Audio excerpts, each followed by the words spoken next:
आगाज है नए साल का और आगाज है अब भोले राम का। भोलेराम.com में आपका स्वागत है। मैं हूं काजल। आपको बता दें, इस साल की सबसे बड़ी ब्रेकिंग न्यूज सिर्फ और सिर्फ भोले राम पर। इस साल की सबसे बड़ी खबर है छत्तीसगढ़ के बस्तर संभाग से, जहां पर आदिवासियों के साथ अत्याचार हो रहा है, खासकर क्रिश्चियन आदिवासियों के साथ। क्या है पूरा माजरा, आपको बताएंगे हम इस खास प्रोग्राम में। धर्मांतरण ये एक ऐसा मुद्दा है जो तब जीवित होता है जब चुनाव नजदीक हो या फिर सत्ताधारी पार्टी को अपना स्वार्थ भुनाना हो। इन दोनों ही सूरतों में बलि का बकरा बनाया जाता है एक ऐसे समाज को जो अल्पसंख्यक होने का दंश सदियों से झेल रही है।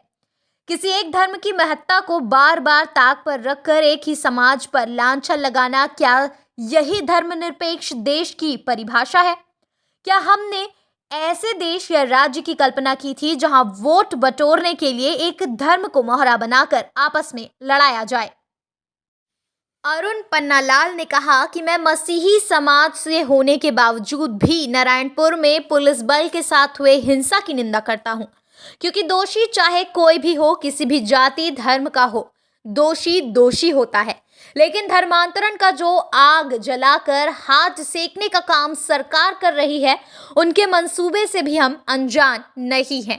इकाइयां हैं और 35,000 हमारे सदस्य हैं और हम लोग पूरे छत्तीसगढ़ में न्याय दिलवाने के लिए काम करते हैं। जो हिंसा हुई और उसके बाद का क्या हो सकता है, क्या संभावना है, उनको तलाशने के लिए हम लोग यहाँ पे आए हुए हैं। शांति कैसे स्थापित हो उसके लिए हम लोग यहाँ पे इकट्ठे हुए हैं और जो लोगों को मार पड़ी है, प्रताड़ित हुए हैं, पीछे आप देखेंगे तो वो लोग भी हैं जिनको हम आपके साथ रूबरू करेंगे। उनके ऊपर क्या घटित हुई, क्या समस्या आई, वो सारी बातें हम आप लोगों को बताएंगे। कि हम लोग किसी भी हिंसा की बहुत कड़ी निंदा करते हैं। ईसाई समाज जो एसपी साहब को मार पड़ा है, जो उनके सिर फूटा है और उसके बाद जो टीआई को भी उठा के जमीन पे पटका है और 17 हमारी जानकारी के हिसाब से और जवानों को भी मार पीट के वहां से भगाया गया है। हम इस हिंसा की कड़ी निंदा करते हैं और हमारा ऐसा मानना है कि हिंसा की कोई जगह ना राजतंत्र में है, ना हमारे समाज में है और ना हमारे गणतंत्र में है। तो हम इस हिंसा की बहुत कड़ी निंदा करते हैं। उसका जो इतिहास है वो आज का नहीं है या 18 दिसंबर या 16 दिसंबर का नहीं है। इस किस्म की हिंसाएं हमारे पास शुरू से होती आ रही हैं और शुरू से मेरा मतलब है ये हिंसा अभी बहुत भड़की है। 6 दिसंबर के बाद से ये हम लोग को ज्यादा घटनाएं हुई हैं। उसके पहले जो मारा पीटी हमारी हो रही थी वो हो रही थी अक्टूबर महीने से चालू हुई है। ये हमारे हिंसा का तारतम्य चल रहा है और दुख की बात मैं ये है कि पुलिस ने यहाँ पे कोई किस्म का भी रोकने का प्रयास नहीं किया, बल्कि पुलिस ने उल्टा जो लोग हमलावर थे उन लोगों को प्रोत्साहित किया है। ये हमारा आरोप ही नहीं है, इसके पास हमारे पास रिकॉर्डेड एविडेंस है और उसके बाद ये हिंसा बढ़ती गई। जो अपराधी प्रवृत्ति के लोग हैं उन लोगों की बातें आगे बढ़ती गई और इसलिए वो इस क्लाइमैक्स पे पहुंचा है, इस चरम पे पहुंचा है कि आज एसपी को भी उन लोगों ने उठा के मार दिया है। और ऐसी धमकियां अभी 2-3 प्रेस और आए हैं कि ऐसी हिंसा भी और होगी, पुलिस तैयार रहे। इस किस्म की धमकी प्रेस में कंटिन्यूसली आ रही है और सरकार से गुहार लगाते हैं और उसकी इच्छा शक्ति अपनी दिखाए और हिंसा को रोके और शांति को स्थापित करे। तीसरी बात जो पैरा में आप देखेंगे तो संविधान मूल्यों की सुरक्षा मिलने की उम्मीद अब ईसाई समाज को नहीं रह गई है। जहां पे पुलिस पिट रही है, जहां एसपी का सिर फोड़ा जा रहा है, खुलेआम धमकी दी जा रही है, तो अब हमको ऐसा महसूस हो रहा है कि यहाँ पे संविधान का अनुपालन होने के योग्य ये सरकार नहीं है।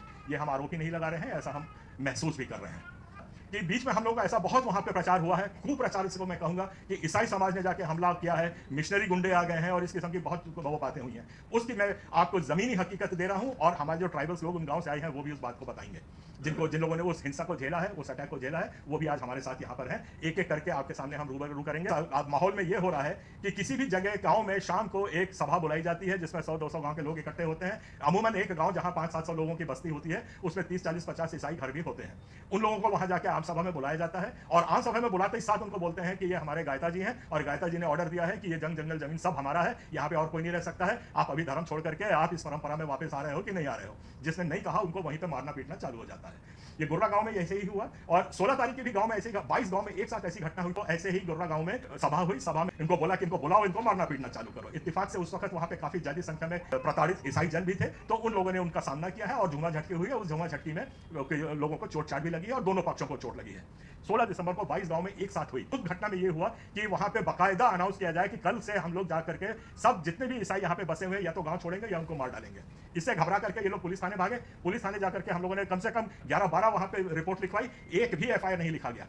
कि यहाँ पे इतनी बड़ी बात हो रही है, 22 गांव में ऐसी धमकी आ रही है, खूनी संघर्ष होने की संभावना बन रही है, तो ये पुलिस की पूरी जिम्मेदारी थी कि वो जाके उसका अवलोकन करते, समस्या का समाधान निकालते, कुछ शांति स्थापित करने की कोशिश करते। और उल्टे जब हम लोग जाके वहां थाने में गए, बेनूर थाना खास तौर से आई ऑफ द स्टॉर्म है, वही कर्ण बिंदु है जहां से सारी समस्याओं का उत्पन्न हो रही है। तो वहां पे जब हम लोग जाकर के 16 तारीख को रिपोर्ट लिखाए, तो 16 तारीख को पुलिस ने तुरंत हमारे ही खिलाफ एक नोटिस जारी कर दी कि आप 18 तारीख को आइए और अपना बयान दिखाइए। बोलते हैं कि पुलिस को संविधान के अनुसार चलना चाहिए था, जो वो नहीं चली है। इसलिए हम दोषी मानते हैं शासन को, प्रशासन को और राजनीतिक इच्छा शक्ति को। ये तीनों ने मिलकर आज काम नहीं किया है। आज हम जब यहाँ पे प्रेस कॉन्फ्रेंस कर रहे हैं, तब भी यहाँ पे हिंसा हो रही है। 3 गांव 4 गांव पे अभी सुबह मेरे पास आई है। जिस दिन हमारे आदरणीय मुख्यमंत्री जी हमारे कुछ प्रतिनिधि से मिल रहे थे, उस दिन बंडापाल नारायणपुर का बिल्कुल चर्च को आग लगा दी, 10 घर को तोड़ दिया, उनका सब घर वर लूट दिया। वो आज अभी तक उनके आग लगी हुई है, वो गर्म। वहां पे आज तक कोई मंत्री नहीं गया, कोई संतरी नहीं गया, कोई उच्च अधिकारी नहीं गया, वहां मरहम लगाने तक की कोशिश नहीं की। आप लोग 1000 लोग विस्थापित हुए हैं, ये कोई छोटी संख्या नहीं है और ये संख्या बढ़ रही है, इट इज कंटिन्यूसली इंक्रीजिंग।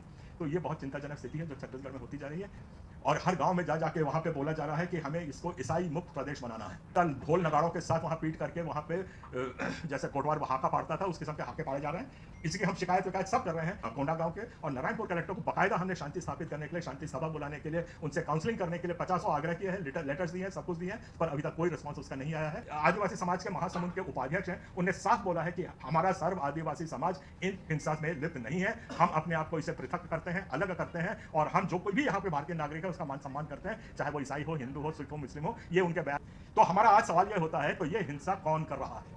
और इसमें हम सीधा आरोप लगा रहे हैं कि जो गैर आदिवासी हैं वो लोग गैर आदिवासियों को आपस में समाज को लड़ाने की कोशिश कर रहे हैं। भिलाई से भी कुछ लोग जा रहे हैं, वहां जाके बोल रहे हैं कि रोको ठोको आंदोलन चलाओ, किसी को भी रोको सड़क पे उसको ठोकने लग जाओ, उनका धर्म पूछो, अगर ईसाई बोलते हैं तो वहीं ठोको। कि जो लोग ये अभियान चला रहे हैं उनके पास कम से कम 6 FIR लगी हुई है, पुलिस उनको अरेस्ट कर नहीं रही है। हाई कोर्ट तक में याचिका लग चुकी है और हाई कोर्ट में पुलिस ने जाकर के बयान दिया है कि ये लोग फरार हैं। और वो जो गैंग है वो कल बस्तर में था, उसके पहले रायपुर में भी था, थाने में भी जा रहा है, पर पुलिस को वो नहीं मिल रहा है। और इतनी उन लोगों ने गुस्ताखी करी है कि हाई कोर्ट को भी अंधेरे में रख रहे हैं। तो महिला और वो लोग हर जगह घूम रहे हैं, हर थाने में जा रहे हैं, हर जगह उनको मालूम है। यहाँ पुरानी बस्ती थाने में भी आए थे, सब मालूम था उनको, उनसे कोई पूछताछ नहीं करते और साफ बोलते हैं कि वो तो फरार है।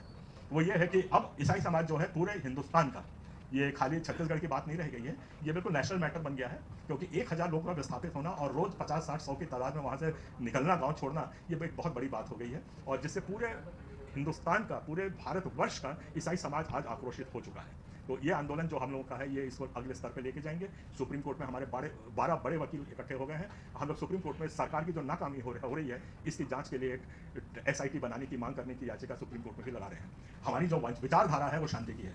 हमारा जो धर्म गुरु है यीशु मसीह, वो मार खा के जान दे दिया, क्रूस पे चढ़ गया, हम उसी के अनुयायी हैं। हम लोग मार खा लेते हैं पर मारते कभी नहीं है, और उसी का फायदा आज ये उठाया जा रहा है। नहीं तो जिन लोग मार खा रहे हैं ये लोग भी उसी गोंड समाज से आते हैं, मैं भी उसी गोंड समाज से आता हूँ, मैं 3rd जनरेशन कन्वर्ट हूँ, और हथियार चलाना और रखना ये सब हमको भी आता था। कोंटा, ये अपना कोंडा गांव, ये हमारा नारायणपुर, ये हमारा कांकेर, इतने सिर्फ फूटेंगे तो हमारा एक भी FIR नहीं होगा।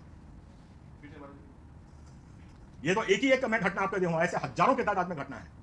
तो कितने लोग घायल हुए होंगे? हमारे पास जो रिकॉर्ड है उसका हर एक मामले में 307 लगना चाहिए, हर एक मामले में। सिर पे मारा है, खून निकला है, क्यों 307 नहीं हो रहा है? हमारे पीछे भी एक आदमी बैठा हुआ है, उसका जबड़ा पूरा टूट गया है और पुलिस ने वहां पे लगाया है 294, मतलब झूमा झटकी हुई है। उसका MLC करने के लिए मना कर दिया, हॉस्पिटल लेके नहीं जाने दिया। मरना सन है वो, 7 दिन के बाद उसका 7 दिन के बाद होश आया उसको। तो महिला को मारने वो वाला भी, महिला वाला दिखाना, वो दिखाना बाद में। हाँ ये गोलापल्ली वाला भी देना, बड़ा हो जाएगा वो। ये देखो, महिला को मार के गिरा दिया, गर्भवती महिला है वो। ये शांति है, ये इंसाफ है हमारा।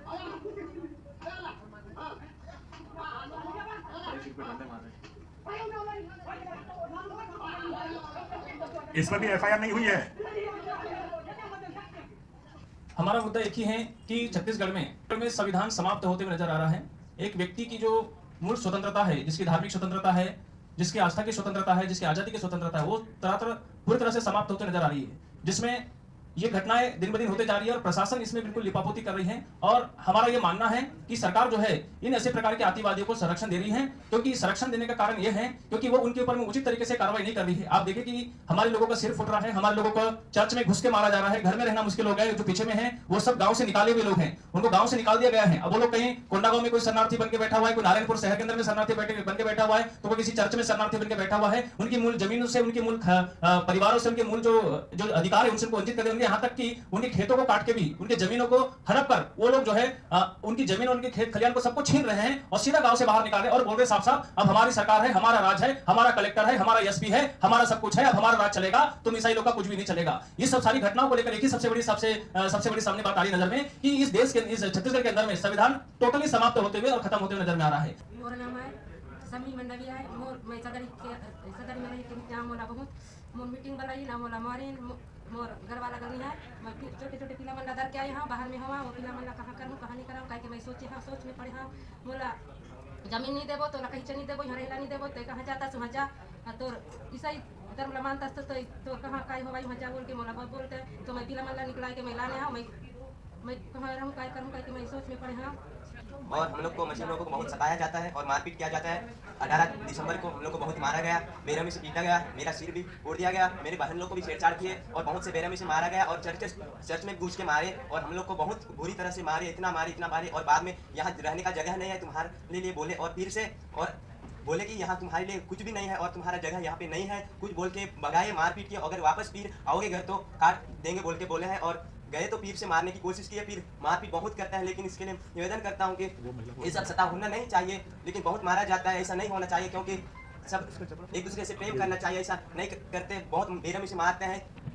हम लोग जब घर में रह रहे थे तो गांव वाले हमको बुलाए मीटिंग में और बीच में करके बोल रहे थे तो तुम ऐसे धर्म को छोड़ो या तो फिर ईसाई धर्म करो बोल रहे थे तो हम नहीं करेंगे बोले। हम लोग बहुत से परेशानी में रहते थे, इसलिए प्रभु यीशु मसीह पर विश्वास किया तो हम ठीक हो गए। हम कैसे छोड़ेंगे बोले, नहीं छोड़ेंगे बोले और तुम नहीं छोड़ोगे तो तुमको जान से मार डालेंगे और नहीं तो यहाँ से निकल के जाओ, तुम्हारे लिए यहाँ कुछ नहीं है बोले।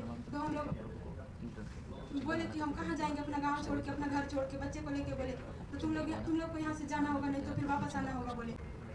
कम से कम 10 एक परिवार होंगे, कहीं 10 है, कहीं 20 है, कहीं 5 परिवार है ऐसा। इनके केस में एक बहुत रोचक तथ्य मैं बता रहा हूँ। यहाँ पे इनके पिताजी की मौत हुई है छत्तीसगढ़ रायपुर में सुबह 7 बजे। लाश वहां पहुंची नहीं है, गड्ढा खोदा नहीं है, पर कब्र को खोद के निकालने का ऑर्डर कलेक्टर दे चुका था। अब कांग्रेस की सरकार में भाजपा कांग्रेस पर धर्मांतरण करने का मुद्दा उठा रही है। ये सारे कृत्य एक जाल है जो केवल वोट बटोरने के लिए इन नेताओं के द्वारा बुने गए हैं और इस जाल में फंस रहे हैं मासूम ग्रामीण और सदियों से तिरस्कृत होते आ रहे मसीही समाज के लोग। न मसीही समाज इसके लिए कोई आवाज उठा रहे, न ग्रामीण इसके लिए आवाज उठा रहे हैं। ये सारा खेल इन सत्ताधारी लोगों का है। मसीही समुदाय आहत इस बात से होता है कि हर बार आखिर क्यों उनके ही धर्म की खिल्ली उड़ाई जाती है, उन्हें ही ताक पर रखा जाता है। गलती कोई विशेष जाति धर्म देखकर नहीं की जाती और गलत करने वाला चाहे किसी भी जाति धर्म का हो, वो केवल अपराधी होता है। तो देखा आपने कि प्रेस कॉन्फ्रेंस में किस तरह से अरुण पन्नालाल ने ये कह डाला कि हम संविधान की पैरवी करेंगे। छत्तीसगढ़ शासन प्रशासन के इसी रवैये की वजह से हम पैरवी करने पर मजबूर हैं और साथ ही उन्होंने ये भी कहा कि पोस्टल कार्ड के जरिए वे द्रौपदी मुर्मू भारत की राष्ट्रपति को भी आमंत्रित करेंगे।